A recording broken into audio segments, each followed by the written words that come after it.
everyone. I am pre-recording tomorrow's lesson just in case I'm out sick. So we're starting with a warm-up. I'm skipping numbers 1 and 2 in this warm-up. I think they're a little bit above where we're at. But number 3, I think you could absolutely just do the setup. We haven't learned how to evaluate with calculators yet, so I'm not going to make you evaluate it. But all I want you to do is see if you can do the setup to find the volume under the surface, z equals x squared plus y squared over y, over region R, where R is a triangle with vertices 0, 0, 0, 4, and 4, 4. So take a minute, see if you can find your boundaries for your region, set up the double integral, and go and pause the video, do that, and then when you come back, we'll talk about the answer. All right, so we skipped numbers 1 and 2. The answers to 1 and 2 are in here, just ignore those. So the answer to number 3, don't worry about the polar. All I was checking was to see if you could set up this with the rectangular. So we had 0, 0, what was it, 0, 4? 0, 0, 0, 4, and 4, 4. So this was our region. So I found, so this is the equation, y equals x. So I did, my y is going from x to 4, and my x is going from 0 to 4, and then of my z, dy dx. Okay, moving right along. So today we're doing 15.4, which is center of mass and inertia. You know, I thought about it, I thought this isn't a bad day to miss because it truly is just formulas. So we'll see how this goes. But this is 15.4, centers of mass and inertia. Okay, what does this look like with two-dimensional systems? So what I have is your favorite software, GeoGebra, and I have this set of point masses. So each of these little guys here has a different mass. So you have A, you have B, and you have C. Now, the center, if we were to find the center of these 3 masses, there are a couple things that get taken into account. So if you notice right now, the center is right there. And it's kind of closer to this mass B. Why? Because B has a higher mass, right? And we're finding the center of mass. So, would someone from the language arts department please call the front office? Okay. So if I were to increase the mass on the mass of A, it would pull the center of mass closer to A. If I were to increase mass C, it would pull the center of mass closer to C.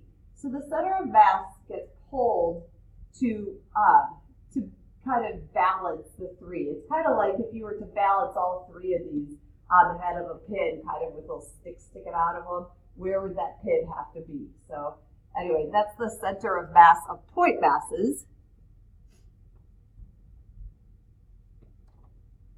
Okay, but today we're actually going to find the center of what's called a planar lamina, amongst other things. So what is a planar lamina? A planar lamina is a thin, flat solid. So, but it does have a density. It's kind of like if you spill liquid in a puddle. Then that puddle has a thickness and it has a shape of some sort, but it's pretty darn flat, right? So same kind of thing. So a planar lamina is some shape that's flat but has some sort of a density. Okay. If the lamina is symmetrical about a point, such as a circle or a rectangle, the center of mass is the center of the object. For a triangle, it would be the centroid. Think of it as though the object is rigid and you're trying to balance it on the head of a pin. The mass of a planar lamina with a constant density is equal to the density times the area of the mass. This is only with a constant density. We could also do ones with variable density, but right now we're sticking with constant density. In chapter 7, which we did not do last year, so we did the first part, which was area volume, but we skipped the last part, which was work, force, and centers of mass. So students study how to find the mass and center of mass of a planar lamina of constant density. But we are Calc 3 students, so we are going to learn how to calculate both the mass and center of mass of a planar lamina of variable density.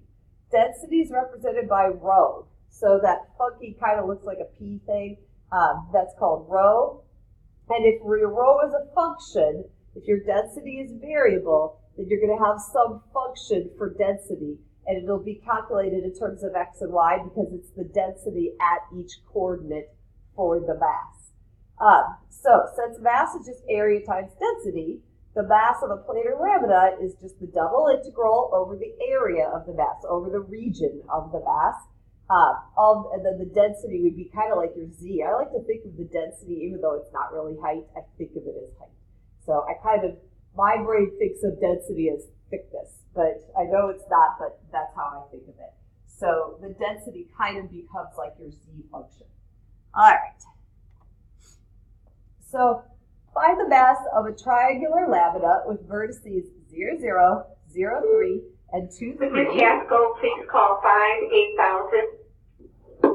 All right, so we have a triangle vertices 0, 0, 0, 3. Oh, wait, wrong way. 0, 0, 0, 3, and 2, 3. Okay, so this right here, that's the shape of our planar lambda, and then the density is given by rho equals 2x plus y. So the only main part that you have to really think about here is how do you write your double integral to represent the area of that region. So the first thing that you're going to have to do is just find the equation of this line, and then you could go y goes from here to here, and x goes from 0 to 2, and you're set. So take a minute, pause the video, find the equation of that line, and see if you can set up your double integral that will give you your mass. Okay, so if you did it right, you should end up with an equation of y equals 3/2 x. So we're going from 3/2 x to 3. 3/2 x to 3, and then our x's go from 0 to 2 of our density function dy dx. And then it's just a matter of pretty simple integral. So integrate with respect to y, plug in your limits, and then integrate with respect to x, plug in your limits, and you end up with a mass of 10.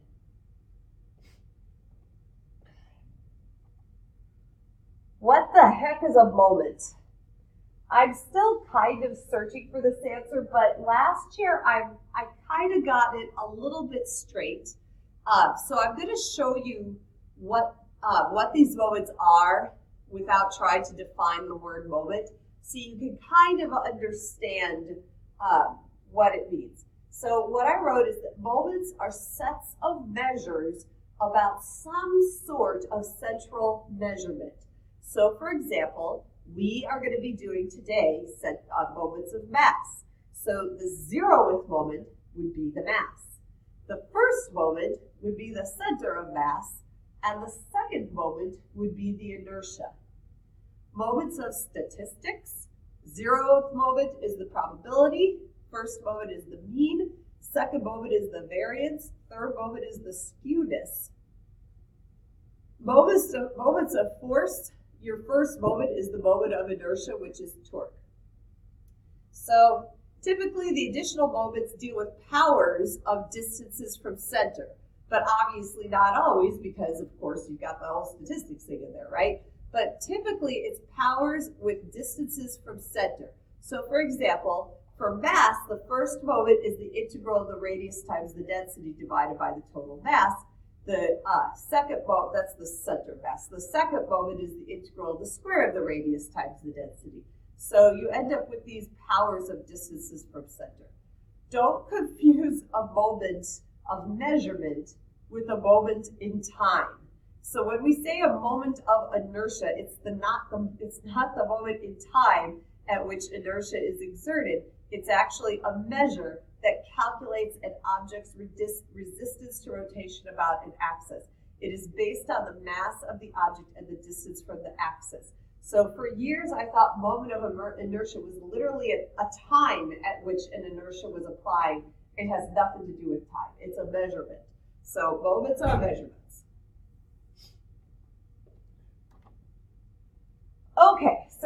moments that we're going to study. So we're going to do the first moments and the center of mass.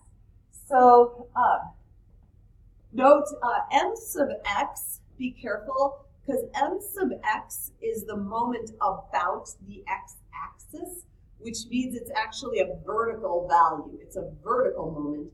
M sub y is the moment about the y-axis, so it actually ends up being a horizontal moment. So when you're doing your m sub x and your m sub y, they're going to seem kind of backwards. So your m sub y is actually the double integral over your region R times x times your density function. And your m sub x is the double integral over region R times y times the density function. Your center of mass is just each of the moments divided by mass. Again, be careful, because your horizontal moment is m sub y, and your vertical moment is m sub x. Note the centroid is the geometric center of a planar lambda, while the center of mass takes density into account. So if the density is uniform, they're going to be the same. But if the density is not, then they're going to be different. Okay, so you should have these written down. Pause the screen if you need to, and then move on.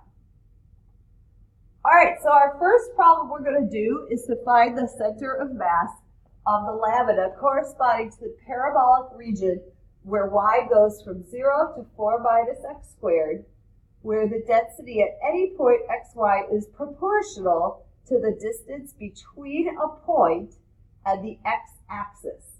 Guys, this is easier than it sounds. Remember that those words is proportional to, we talked about last year, means equals k times.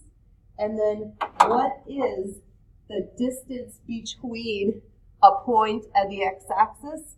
What is that? That's just the y value, right? So be careful, just watch for this wording when you're working problems, because once in a while they like to ask problems that are worded kind of funky with this proportional stuff. So remember that k is a constant. So when you're integrating, your k is just a constant. Okay, so our center of mass is the region that we're doing is the region bounded by, I'm going to graph it real tiny here.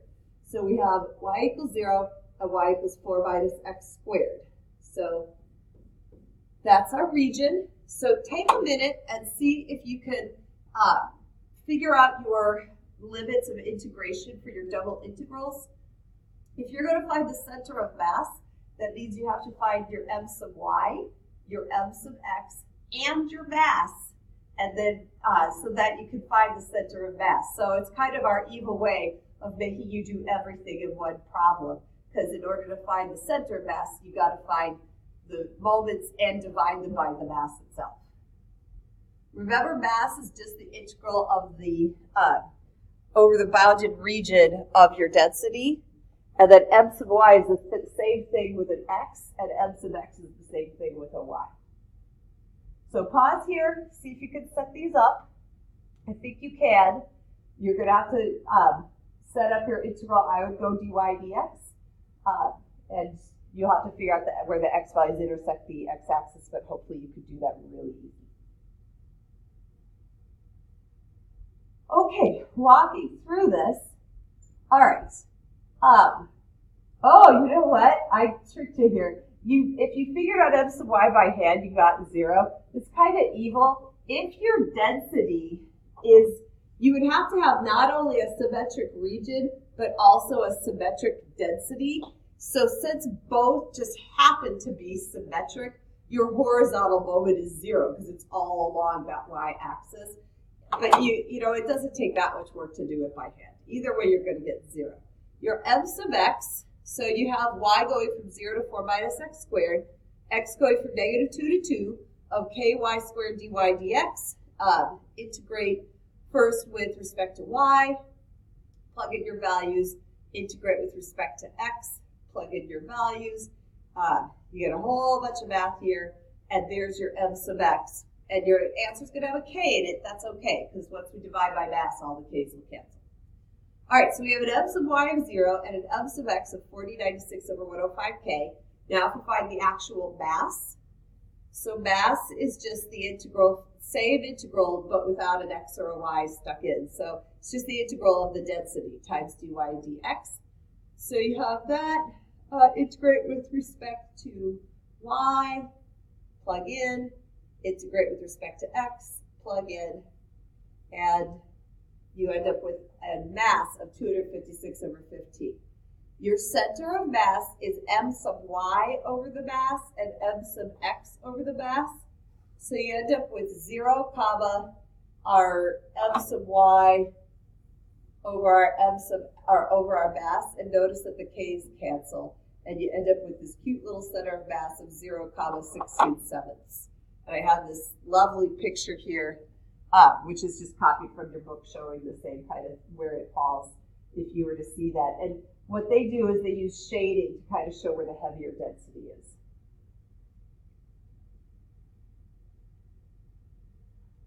All right, m sub x and m sub y are called the first moments about the x and y axes. Remember that the first moment is a product of mass and distance. These moments represent a tendency of matter to resist change in a straight line motion. The second moment is called the moment of inertia. This is a measure of the tendency to resist a change in rotational moment, and it's the product of mass and distance squared. So it's the exact same thing as m sub x and m sub y, except now you're squaring the x and the y. So I sub y is the double integral over your region of your density times x squared, and I sub x is the double integral over your region of the density times y squared. Again, just formulas. So write those down.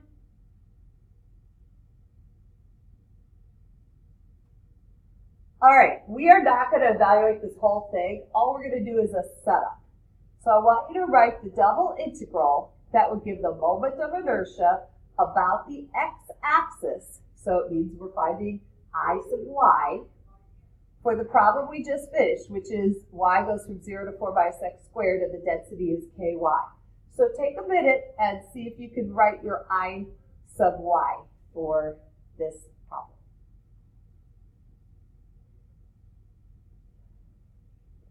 All right, show me the answer. Oh my gosh. Oh, sorry, I sub x. Did I say I sub y? About the x-axis is I sub x, but in terms of y. Sorry, I didn't mean to misspeak there. So our y is still going from 0 to 4 minus x squared. Our x is going from -2 to 2. But now, instead of just the density, if we just did the density, we'd have the mass. If we had the density times y, we'd have m sub x. If we have the density times y squared, we have I sub x. So just know that your first moments and your second moments are very similar. You just either multiplied by an x or an x squared or a y squared. That is it, guys. I hope you do well on your homework. I hope it goes okay. If we need another day to review, we will take another day to review. I'll find a day in here somewhere where we can push it in. But tomorrow, again, I will be out, so I hope you all have a wonderful weekend, and I will see you all on Monday.